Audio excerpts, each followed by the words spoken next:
Nous avons placé nos journées de rentrée sous le signe de la transition mutualiste, avec une conviction partagée, à savoir que notre société, ce n'est pas une crise finalement qu'elle traverse ou qu'elle vit, mais au-delà d'une crise, c'est une véritable transformation, de véritables mutations.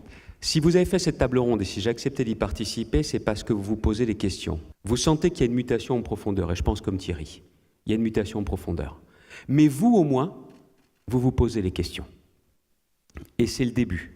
Et vous visez qui quand vous dites vous au moins on parce peut chacun avoir une idée de qui c'est, mais parce que la classe politique pense que l'alternance permet à chacun de s'asseoir à la place de l'autre sans prendre en compte les mutations qui sont en train de se jouer autour de nous. Donc vous, au moins, vous vous posez ces questions. Vous n'avez pas seulement envie de reprendre place dans le manège pour occuper la place dans le manège pour les 5 ans qui viennent. On ne peut pas imaginer l'avenir de nos grandes infrastructures sociales, par exemple, en réglant le thermostat de la croissance sur 2,5, 3, comme on faisait dans tous les congrès des partis politiques il y a encore quelques années, où pour boucler le programme, on disait, ben voilà, la température, ce sera 2,5.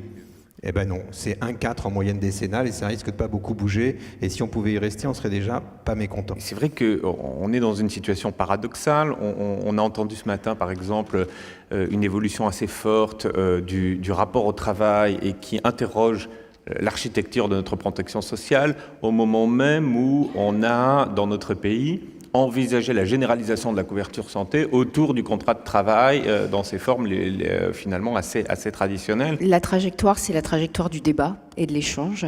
Il y a une volonté de se mettre en mouvement, Thierry, notre président nous l'a posé hier, de se mettre en mouvement et de débattre sur des sujets qui ne font pas forcément consensus. On l'a vu hier sur les ateliers, quand on parle revenu universel, CPA, ça peut faire réagir. Ubérisation aussi, ce sont des thèmes qui ont pu faire réagir hier. Supprimons l'ubérisation, supprimons Uber, taxons Uber. Sauf que le monde avance, donc soit on avance avec et on essaie de s'adapter, soit les choses vont se faire et on sera sur le côté de la route. Je pense que dans les jeunes générations aujourd'hui, ce lien avec cet être abstrait qu'on appelle l'État-providence, il s'est beaucoup fragilisé et qu'en revanche, il y a une très forte demande de liens sociaux beaucoup plus matériels, beaucoup plus concrets.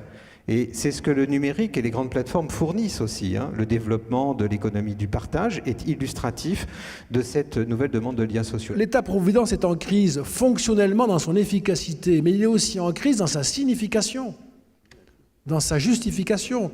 On a besoin collectivement de savoir qu'est-ce qui fait que nous sommes une communauté.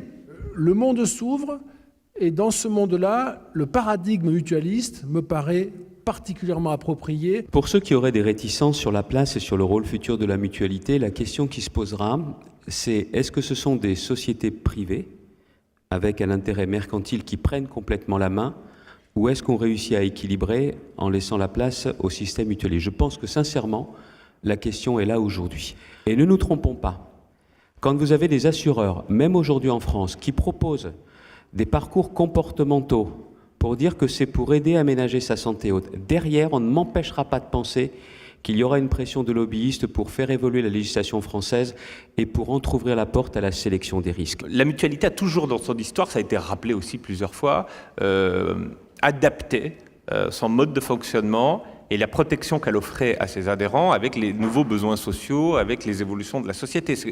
Les enjeux qui sont aujourd'hui devant nous, finalement, rappellent que cette résilience, cette capacité d'adaptation, elle fait partie de l'ADN mutualiste. Mais cette vague qui est celle des nouvelles technologies, celle de la numérisation, celle des data, du partage des données, eh bien, prenons la vague pour ne pas la subir et surtout pour être en capacité de faire des propositions, les nôtres. Cette nouvelle technologie, elle crée du collaboratif, elle crée du mutualisme. Notre atout, c'est nous, c'est vous.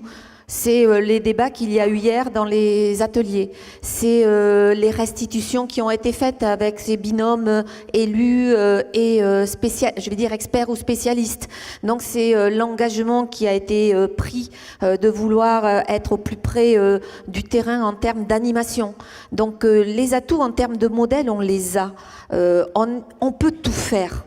On n'a pas de restrictions dans notre champ.